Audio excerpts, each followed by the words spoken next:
ಮಹೇಶ್ ಶೆಟ್ಟಿ ತಿಮರೋಡಿಯನ್ನ ಗಡಿಪಾರು ಮಾಡಲಾಗಿದೆ. ದಕ್ಷಿಣ ಕನ್ನಡ ಜಿಲ್ಲೆಯಿಂದ ಗಡಿಪಾರು ಮಾಡಲಾಗಿದೆ. ರಾಯಚೂರು ಜಿಲ್ಲೆಯ ಮಾನ್ವಿಗೆ ಮಹೇಶ್ ಶೆಟ್ಟಿ ತಿಮರೋಡಿಯನ್ನ ಗಡಿಪಾರು ಮಾಡಲಾಗಿದ್ದು, ಪುತ್ತೂರು ಎಸಿ ಸ್ಟೆಲ್ಲಾ ವರ್ಗೀಸ್ ಈ ರೀತಿಯಾದಂತಹ ಆದೇಶವನ್ನು ಹೊರಡಿಸಿದ್ದಾರೆ. 1 ವರ್ಷದ ಅವಧಿಗೆ ಮಾನ್ವಿಗೆ ಗಡಿಪಾರು ಮಾಡಲಾಗಿದೆ.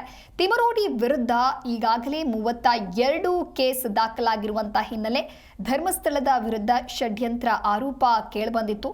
ಷಡ್ಯಂತ್ರ ಆರೋಪವನ್ನು ಹೊತ್ತಿದ್ದಂತಹ ತಿಮರೋಡಿಗೆ ಸದ್ಯ ದಕ್ಷಿಣ ಕನ್ನಡ ಜಿಲ್ಲೆಯಿಂದ ರಾಯಚೂರು ಜಿಲ್ಲೆಯ ಮಾನ್ವಿಗೆ ಗಡಿಪಾರು ಮಾಡಲಾಗಿದೆ.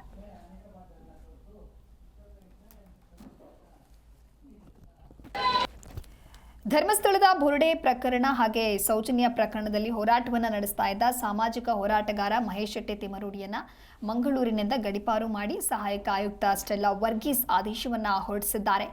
ಮಹೇಶ್ ತಿಮರೋಡಿ ವಿರುದ್ಧ ಈಗಾಗಲೇ ಸುಮಾರು 32 ವಿವಿಧ ಪ್ರಕರಣಗಳು ದಾಖಲಾಗಿವೆ. ಹೀಗಾಗಿ ಮಹೇಶ್ ಶೆಟ್ಟಿ ತಿಮರೋಡಿಯನ್ನ ಗಡಿಪಾರು ಮಾಡುವಂತೆ ಆಗ್ರಹಗಳು ಕೂಡ ವ್ಯಕ್ತವಾಗ್ತಾ ಇತ್ತು. ಹಾಗಾಗಿ ನಿನ್ನೆ ಮಂಗಳೂರಿನಿಂದ ರಾಯಚೂರಿನ ಮಾನ್ವಿ ತಾಲೂಕಿಗೆ ಮಹೇಶ್ ಶೆಟ್ಟಿ ತಿಮರೋಡಿಯನ್ನ 1 ವರ್ಷಗಳ ಕಾಲ ಗಡಿಪಾರು ಮಾಡಲಾಗಿದೆ. ಇನ್ನು ಆದೇಶದ ಪ್ರಕಾರ ನೋಡ್ತಾ ಹೋಗೋದಾದ್ರೆ ಪೊಲೀಸರು ಅಥವಾ ನ್ಯಾಯಾಲಯದ ಸೂಚನೆಗಳು ಅಗತ್ಯವಿದ್ದಾಗ ಮಾತ್ರ ತಿಮರೋಡಿ ಈ ಜಿಲ್ಲೆಯನ್ನ ಪ್ರವೇಶಿಸಬಹುದು. ಪೊಲೀಸರ ಪರವಾಗಿ ಬಂಟ್ವಾಳ ಉಪ ಪೊಲೀಸ್ ವರಿಷ್ಠಾಧಿಕಾರಿ ಮತ್ತು ತಿಮರೋಡಿ ಪರ ವಕೀಲರು ಈ ವಿಷಯಕ್ಕೆ ಕಾನೂನು ಪ್ರಾತಿನಿಧ್ಯವನ್ನು ಒದಗಿಸಿದ್ದು, ಅಗತ್ಯವಿದ್ರೆ ತಿಮರೋಡಿ ಸರ್ಕಾರ ಅಥವಾ ಹೈಕೋರ್ಟ್ನಲ್ಲಿ ವರ್ಗಾವಣೆ ಆದೇಶದ ಪುನರ್ ವಿಮರ್ಶೆ ಅರ್ಜಿಯನ್ನ ಕೂಡ ಸಲ್ಲಿಸಬಹುದಾಗಿದೆ.